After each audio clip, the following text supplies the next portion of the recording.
Hello, I am doing a post or a video on tips for transitioning to a ketovore carnivore diet or even low carb. So maybe a paleo diet that's super low carb. Um, Again, I want to preface this with saying this. I am not a doctor. And anytime you are going to make any significant changes to your diet or supplements, I highly recommend that you discuss these with your doctor. Get second opinions, third opinions, find doctors that are going to want to work with you while you make these lifestyle, diet, and nutritional changes. Um, so, the tips that I'm about to give you, I have found worked for me and for some of my clients. While I don't think any one of those tips is inherently bad for you, still always discuss these changes with your doctor. Okay. Hi, everybody. I wanted to get a post up or a new video up on starting a carnivore or a ketovore or maybe a more paleo diet. Because there are some things you are going to want to be prepared for, and maybe have on hand, and just some tools to kind of troubleshoot any issues or problems that you might have, especially in the beginning. So, my first bit of advice is to have some apple cider vinegar on hand. And I like the Bragg's apple cider vinegar. I don't get any kickbacks from this, by the way. This is just what has worked for me and for others. Um, and you're going to want to dilute like 2 ounces in water and drink it down before each meal.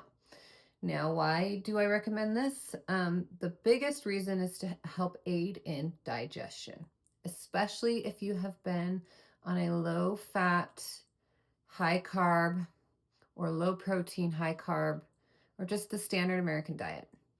Okay, so what the apple cider vinegar is going to do is help get those digestive enzymes flowing to help you break down protein and fats, especially pepsin, which is an enzyme to help break down protein.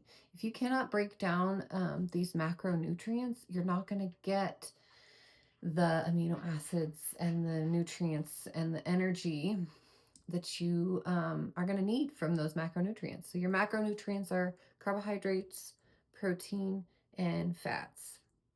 And oftentimes, if we've been on a low fat diet for a very long time, our gallbladder has quit working. And it's one of those use it or lose it kind of things. So um, your gallbladder isn't going to produce um, the necessary acids and enzymes to break down these fats. So um, I would suggest, and you may even want to do some um, hydrochloric acid.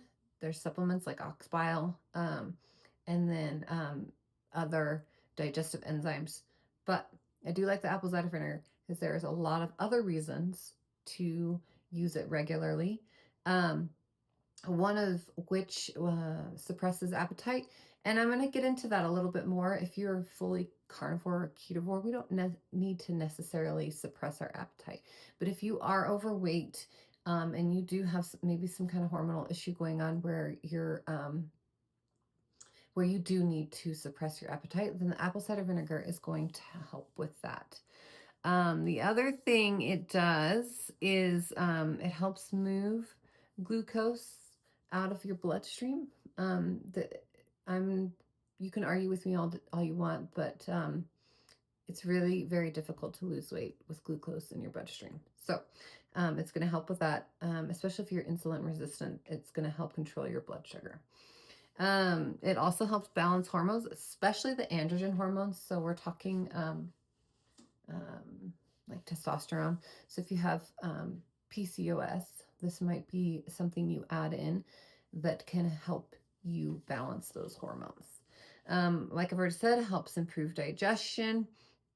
And of course, there is some evidence to suggest that it helps protect against heart disease, reduces risk of certain cancers, can help you fight infections, and can help slow the growth of bacteria. But please please dilute in water.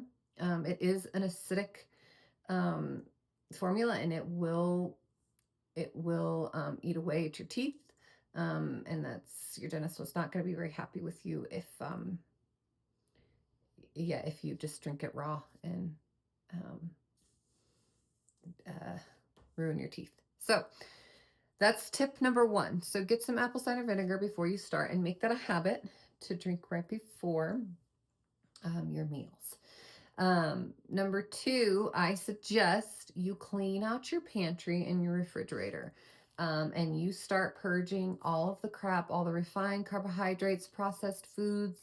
Get it out of your fridge and out of your pantry. Number 1, we don't want that temptation to be there to have it and indulge, because you're going to get cravings. And we're going to talk about cravings here in just a minute too. But also, it's just going to help keep you on track.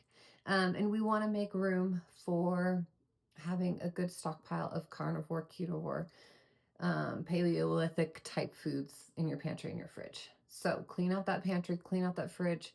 And then step number 3 is going to be to go shopping. So you're going to want to fill your freezers, fill your fridges with animal products, and make sure you have a ton of stuff at hand. And really eat nose to tail. So start getting in organ meats and bones, like bone marrow, oxtail, any of the joints. You can throw those into stews and roast and drink the broth. Get some really good high quality sources of collagen and bone marrow. Bone marrow is super good for you. And then your pantry, you might want to fill with clean varieties of beef jerky, pork rinds. And be careful with these, because there are a lot of brands that have been cooked in seed oils that do have MSG and things like that. And so we're really trying to clean up those. Oh, and soy sauce. Beef jerky is famous for soy sauce, and even sugar. So stockpile your pantry. And you may even want to buy bone broth, especially as you start to get in the swing of things. You want to have things that are readily accessible to you. If you're not going to give up your coffee, I do recommend that you switch to organic. I know there's plenty of carnivores out there that they just can't give up their coffee, and that's fine, but please do switch to organic, and do not use the creamers. I can say put butter in it with confidence, or butter bites, or whipped heavy cream. Not half and half, whipped heavy cream. Those are safe bets. When we're talking about fake sugars, if you have a problem with sugar or sugar addiction, utilizing fake sugars is only going to continue that problem. You're going to continue to crave it and want it, and you're still going to get blood sugar spikes even from the fake sugar. So my recommendation is, if this is an issue for you, you need to get rid of it altogether. So sugar-free creamers and syrups, any of your sugar-free stuff, it's just time. It's time to get rid of it. And I'm going to tell you this right now, your palate will change significantly. The longer you're on carnivore, the less spices you're going to need, the less flavors you're going to need, the less sweetener you're going to need. Butter is going to taste sweet to you the longer you're on carnivore. So your taste buds will change. Let me take a look at my notes really quick. Make sure I haven't forgotten anything. I would say get electrolytes. Look for a sugar-free electrolytes. And there are certain ones I like, Liquid IV, Ultima. I feel like I'm missing one in there. And I do like the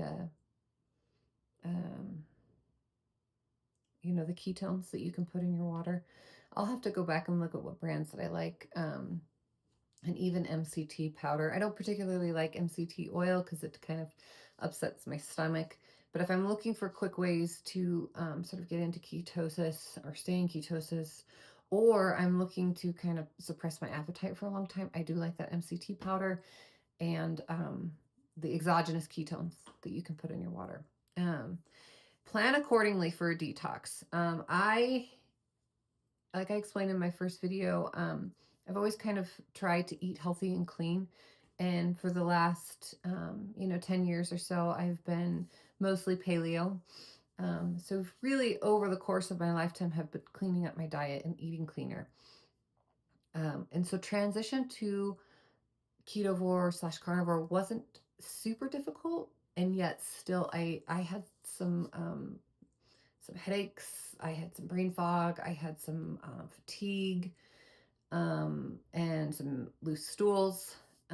So definitely plan for a detox, especially if you're going from the standard American diet right into carnivore with no transition. You're going to detox. You may get rashes. You may get joint pain. You may get nausea, diarrhea. There's a whole lot of things that can happen. And my biggest advice to you is to stick with it. Get your water, get your electrolytes, stick to your plan, and if things really do take a turn, then you're going to want to research oxalate dumping. So oxalates are found in plant foods, particularly almonds, spinach.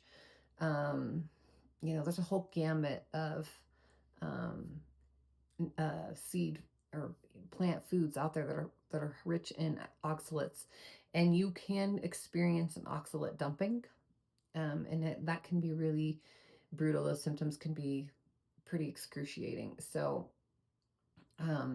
what Sally Norton recommends, and she does have a book called Toxic Superfoods, and she will walk you through oxalate dumping and what to do. And she actually suggests that you have a little bit of something that has oxalates in it. And one of those things she recommends is just have a cup of tea. So if you think you're experiencing some severe oxalate dumping, actually get a little bit of oxalates in your system, and it'll kind of help slow down that dumping and those detox effects. I would say when you are planning for this, plan accordingly. So about day 3, I'd say day 3 through day 7, you're probably going to start to experience a lot of these detox systems or symptoms, and sort of the effects of transitioning to carnivore. One that most people go through is diarrhea. So there's a couple of things that are happening here. One is that all of the bacteria in your digestive system that is primed to digest carbs starts to die off. And so you're going to have that dumping, that purging of your system to get rid of that bacteria that's dying off in your body. The other thing that's going on is you're increasing your fats. Okay, so that can sometimes cause loose stools until your body acclimates and gets used to it. And then the other thing that's happening is carbs hold on to a lot of water. So when we all of a sudden stop carbs, our body's going to purge all of this water. And so you're probably going to be peeing a lot, and you're probably going to have diarrhea. Again, that's why the electrolytes come in handy. You don't need them every day. I mean, once you've acclimated carnivore, you don't necessarily need them every day. I feel like I do because I do a lot of things like sauna, heavy training. I sweat a lot. And so I typically still keep up with my electrolytes, no matter how long I've been into the carnivore, or how acclimated my body is to carnivore or ketovore. It's something I traditionally still do. If you continue to have problems, there's tons of resources out there that will kind of help you troubleshoot through these issues. And one of them is, she's an anthropologist, Mary Ruddock, and she's on YouTube. And I really appreciate a lot of her content because not everybody is going to be the same or have the same reaction or detox the same way. And she really can help you personally through your own issues. And I do believe she sees clients online.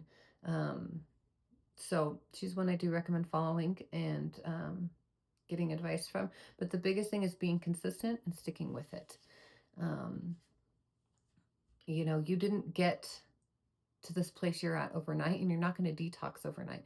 And detoxing and health it's never linear. Like it's different for everybody, and you're going to go through phases where you feel really good, and then all of a sudden we're detoxing again.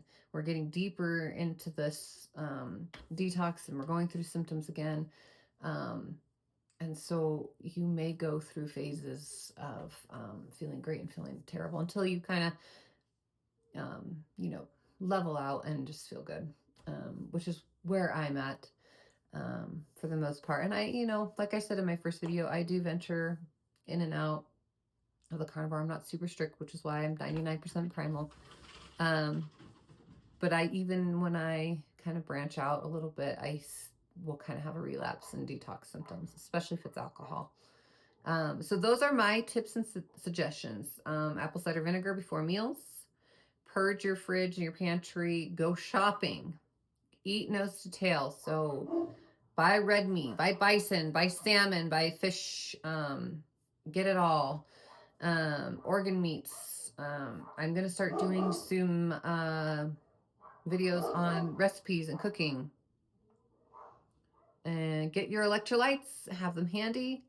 Plan accordingly. So you may want to plan this where you start on a Wednesday, so your peak days of adjustment maybe fall on a weekend where you can be close to a bathroom, you don't have to work, things like that. You know your own schedule, so figure it out yourself.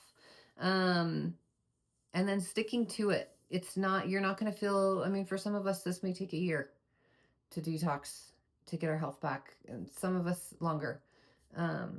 I know for me, about 50 days into really strict carnivore, ketovore plan lifestyle, and I'm really starting to feel superhuman. So it's very different for everybody. But anyway, those are my tips to get started. Let me know if you have any questions. Maybe you have some of your own tips. Maybe you've done this and experienced this and have tips of your own. I'd love to hear about them.